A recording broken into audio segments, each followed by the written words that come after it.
우리 오늘 장로님도 기도해 주셨지만 6월 한 달은 특별하게 우리 나라를 생각하고 또 위해서 기도하는 그런 기간이 아닌가 이렇게 봅니다. 특별히 오늘의 우리 대한민국을 바라보면서 오늘의 이 자유민주주의 국가를 이루기까지 참 우리가 숱한 일들을 겪어왔다. 민주주의를 이루기 위해서 얼마나 많은 애를 써왔는가, 이런 과거를 돌이켜보게 됩니다. 사실 오늘의 이 자유민주주의를 이루기까지 많은 방해 세력도 있었고 그것을 거역하는 일들 앞에 우리가 좌절할 때도 있었죠. 마치 달걀로 바위를 치듯 그렇게 어렵고 힘겼던 때도 있었습니다. 그러나 그 모든 것들을 다 이겨내고 우리 자랑스러운 대한민국 국민들이 오늘의 자유민주주의 국가를 지금 이뤄냈다라고 볼 수 있습니다. 어제는 특별히 6월 항쟁 30주년을 맞이하는 날이었습니다. 30년 전에 간접선거로 대통령을 뽑도록 헌법을 만들어 놓고 시민의 반발에도 독재 정권을 유지해 나가려 했던 그 세력 앞에 국민들은 일어섰습니다. 호언철폐, 독재 타도를 외치면서 그렇게도 두려움의 대상으로 여겨졌던 그 독재 정권과 맞서 싸웠습니다. 무너지지 않을 것 같은 그 난공불락의 요새처럼 여겨졌던 그 독재 정권도 그러나 국민들의 함성에 굴복하고 말았습니다. 6.29 선언을 이끌어냈고 직접 선거로 대통령을 뽑게 되었던 것이죠. 결코 흔들리지 않을 것 같던 세력들, 그 두려움의 대상들이 그러나 국민이 하나가 되어서 힘을 합쳐 나갈 때 그런 것들은 아무것도 아니라는 그 사실을 우리는 알게 되었습니다. 그 이후로도 민주주의를 실현하기 위해 넘어야 할 두려움들의 산들은 많았습니다. 그 두려움들을 하나하나 넘으면서 우리는 소중한 교훈을 얻게 되었습니다. 그 두려움들은 사실 과장된 것들이었고 아무것도 아니었다는 사실이었죠. 국민들이 미래를 향해 바른 정신과 의지를 갖고 나아가는 한 그 모든 것들은 극복될 수 있다는 사실을 우리는 역사를 통해서 깨달아 알게 되었습니다. 지금도 여전히 우리 앞에는 헤쳐나가야 할 두려움의 대상들이 있죠.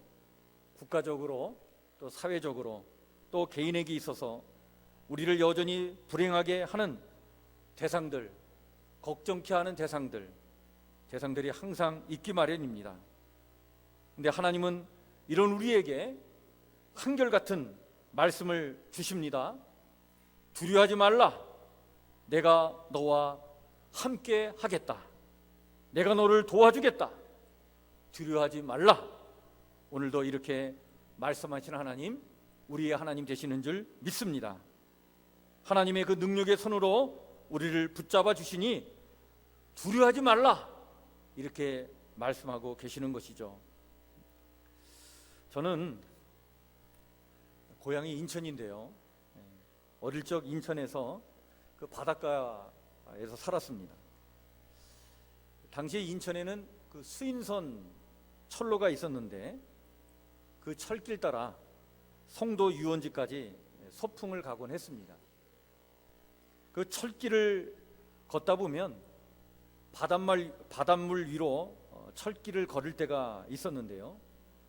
참 스릴 만점이었습니다. 두려움도 컸지만 그 바닷가 높은 철길을 걸을 때마다 얻는 쾌감도 아주 매우 컸던 것을 기억을 합니다. 어릴 때는 스릴을 느끼며 걸었던 그런 높이의 길을, 그런데 언제부터인가 나이를 먹으면서요, 그런 높은 곳에 오르면 두려움이 몰려오기 시작했습니다. 한 번은 차를 몰고 높은 고가다리를 지나고 있었는데 갑자기 가슴이 막 답답해지면서 금방이라도 떨어져 죽을 것 같은 두려움에 숨을 제대로 쉬지 못한 적이 있었습니다. 무엇이 나를 이렇게 두렵게 했을까? 한참을 생각을 하던 적이 있었는데요. 그리고는 그냥 단순히 고소공포증이 내게 있나 보다 라고만 생각을 했습니다. 근데 후에 알게 된 것은 이것이 일종의 공황장애라고 하는 것을 알게 되었습니다.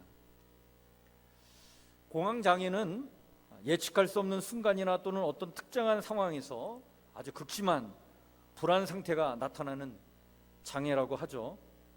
원인은 스트레스로 인한 뇌 전달 물질의 기능 이상으로 나타나는 그런 생물학적인 요인이 있고, 또 어릴 때 충격으로 인해서 나타나는 심리적 요인도 있고, 또 그리고 유전적인 요인이 있다고 합니다.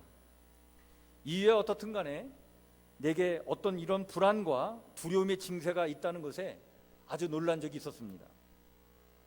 근데 따지고 보면 우리는 모두 그 무엇인가에 대한 두려움을 안고 이 세상을 살아가는 연약한 존재들이죠.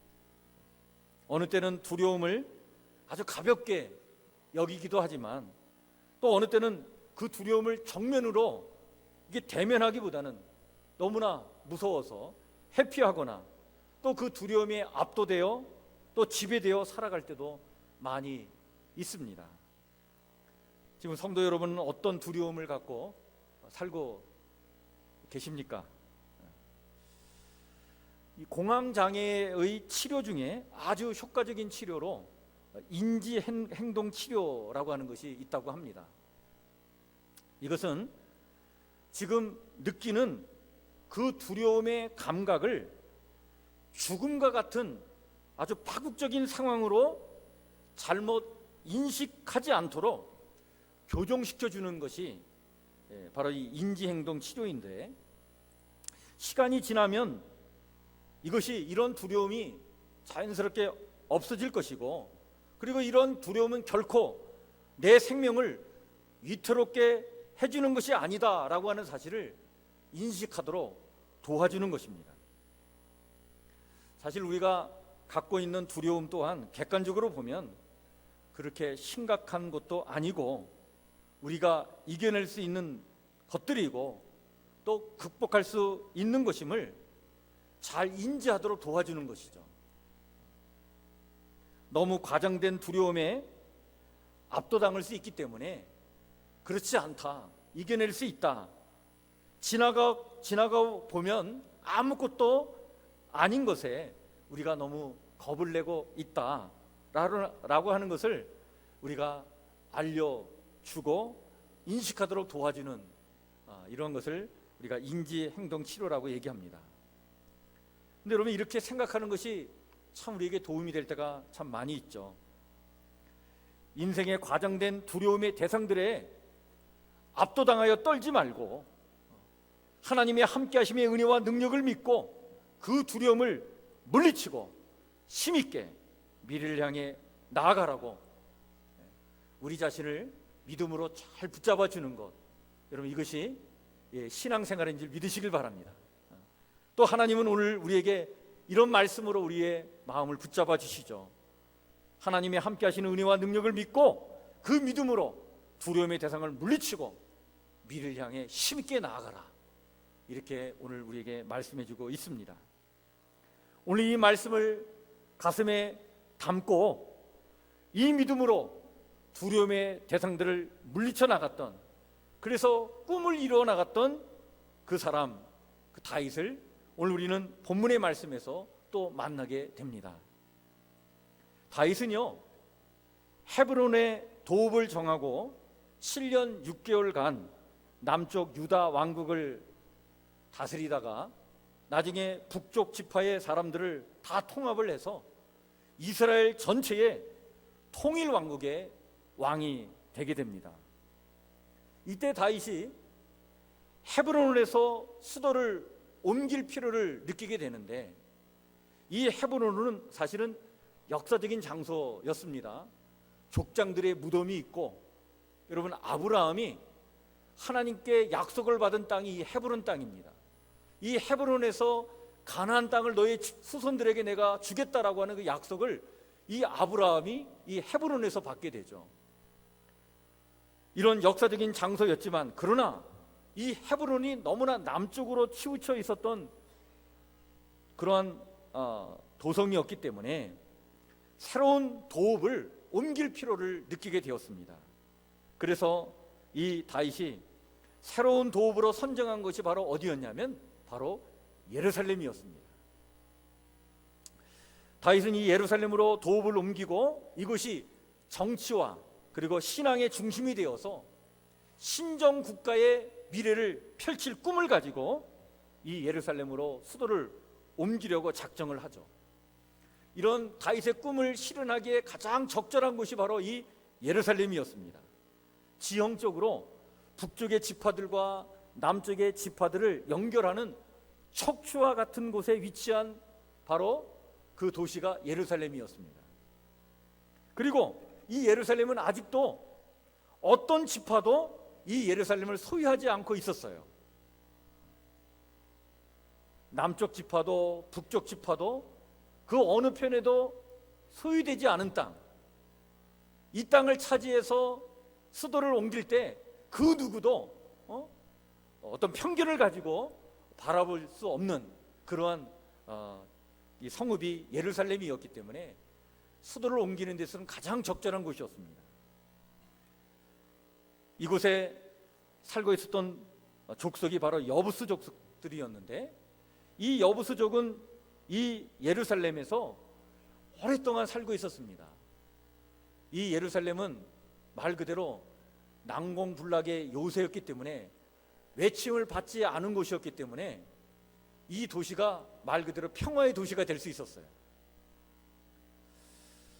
이스라엘 백성들에게는 아직도 차지하지 못한 땅이었고 오랫동안 여부스인들을 건드리는 사람들이 없었습니다. 그래서 이 여부스 사람들은 이 도시를 평화의 도시 예루살렘으로 부르고 있었는데, 왜 수세기 동안 이 예루살렘이 침략당하지 않았을까?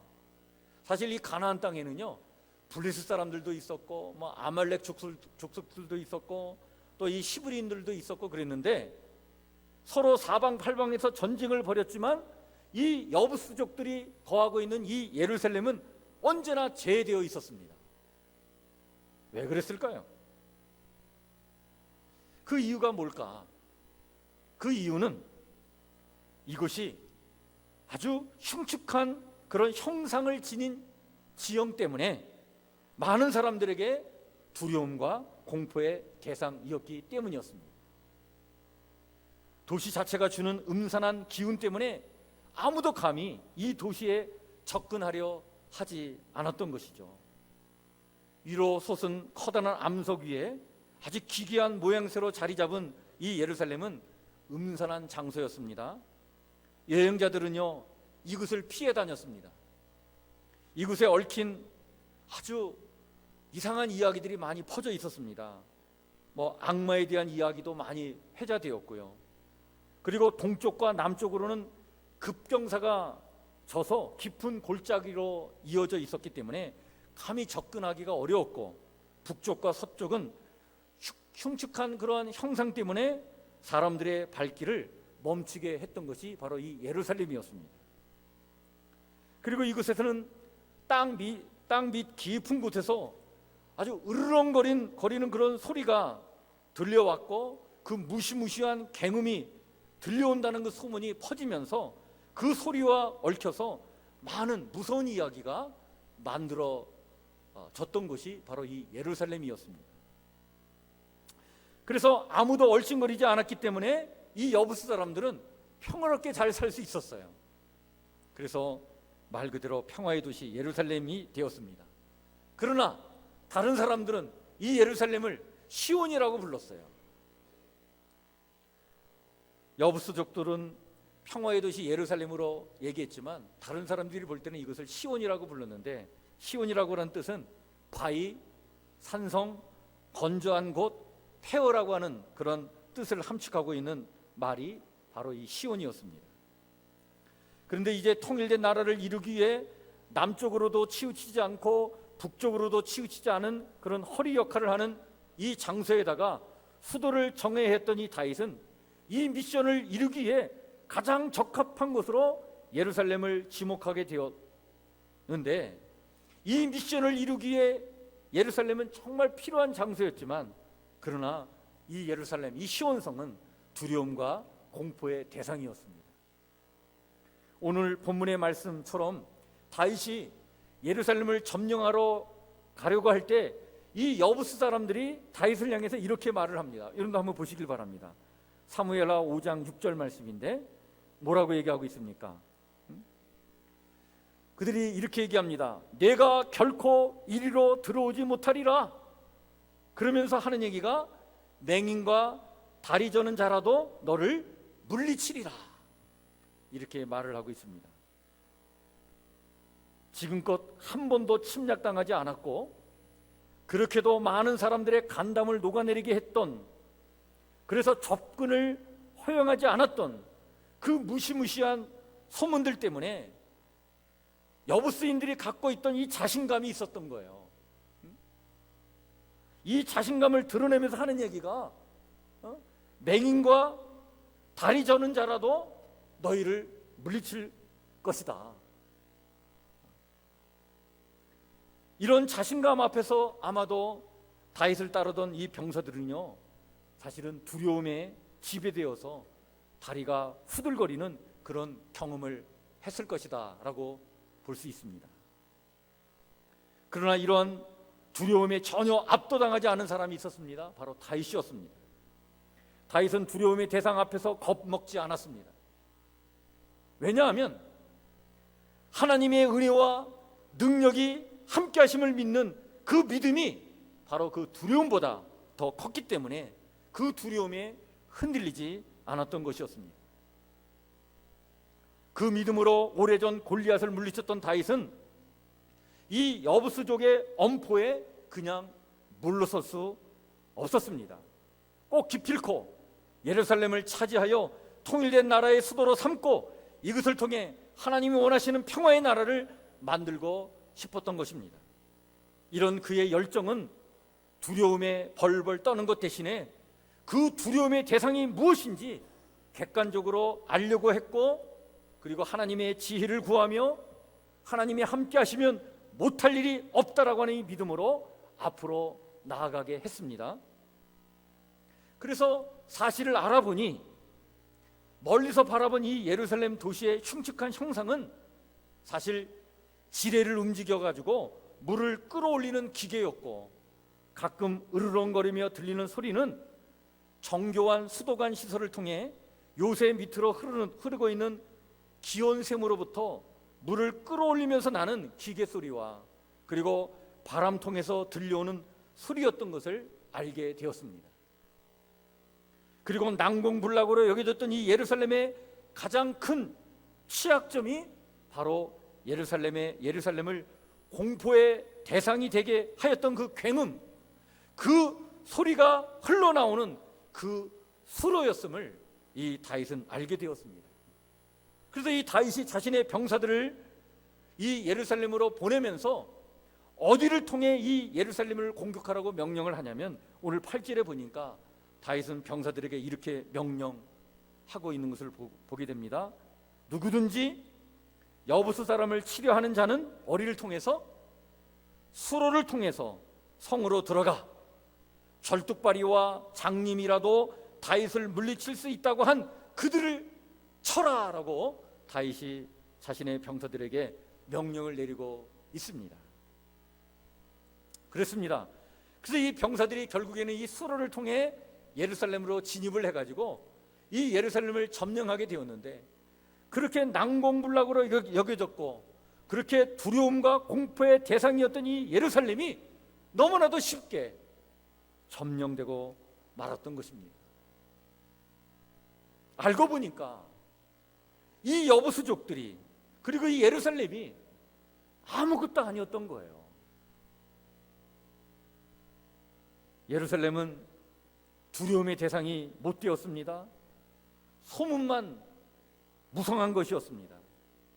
사람들을 그렇게도 공포에 떨게 했던 것이 사실 따지고 보니까 가장 취약한 그 부분이었다는 것을 알게 됐던 것이죠. 아무것도 아니었던 것입니다.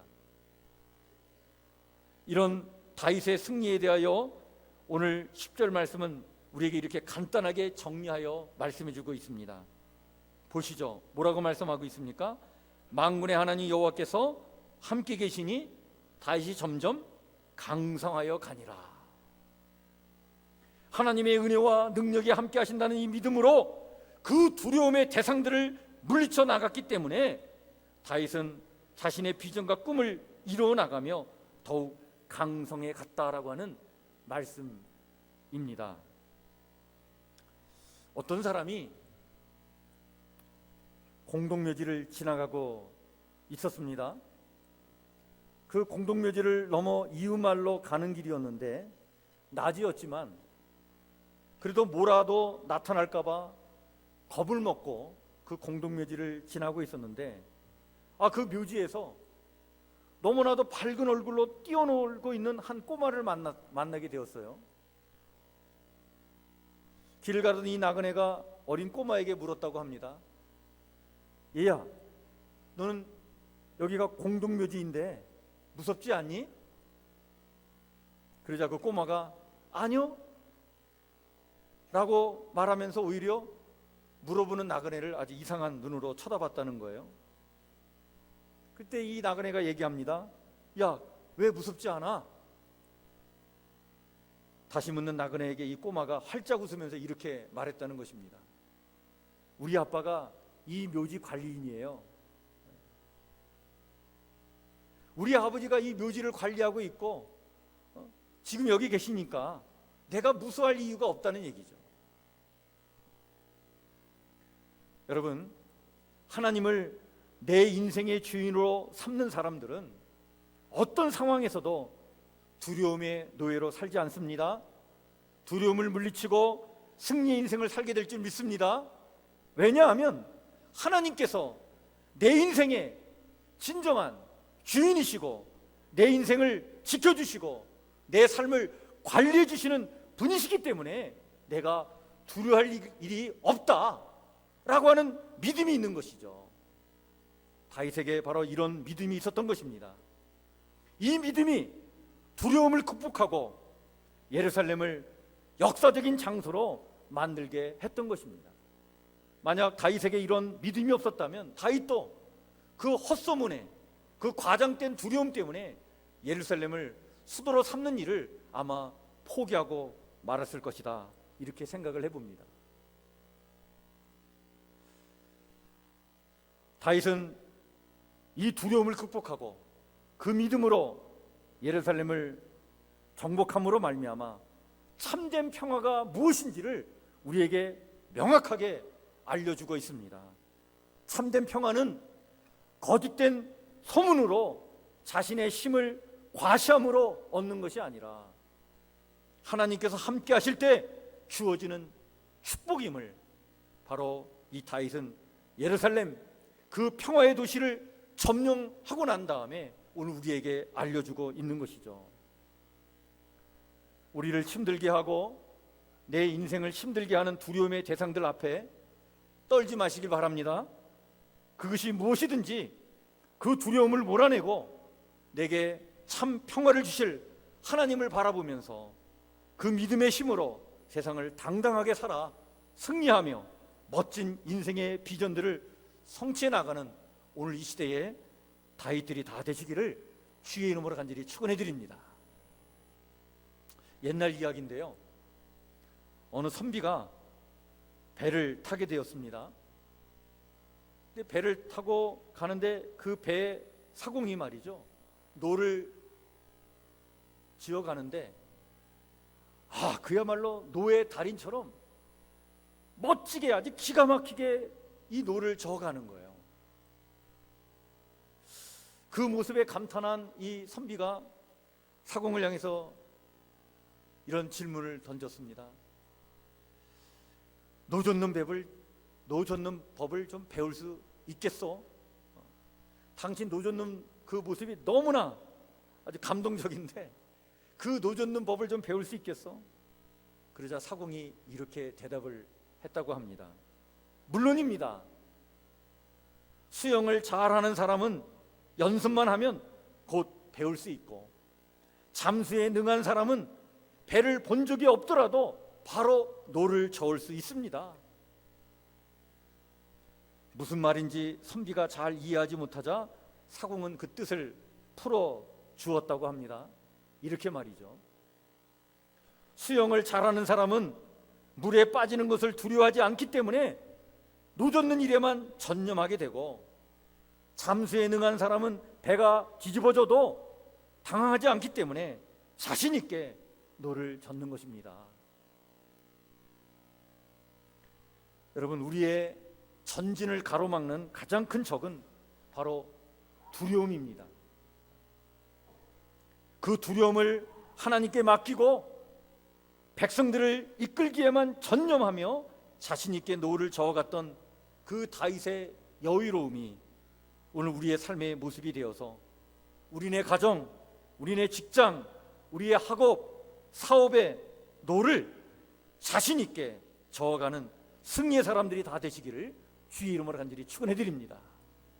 하나님이 지금 나와 함께 계시고 나를 지켜주시며 내 삶의 배경이 되어주시고 나의 든든한 백이 되어주신다라고 하는 이 믿음을 가지고 힘있게 우리의 인생의 노를 저어나간다면, 여러분, 우리를 떨게 하고 두렵게 하는 그 인생의 장벽들 다 넘어가게 될 줄 믿습니다. 극복될 줄 믿습니다. 예루살렘은 과장된 두려움의 대상이었습니다. 우리에게 이런 것들이 얼마나 많은지 몰라요. 떨지 마시고 믿음을 가지고 힘있게 나가 그 모든 것들을 극복하고 승리 인생을 살아가는 하나님의 멋진 백성들 다 되시기를 주의 이름으로 간절히 축원해 드립니다. 기도하겠습니다.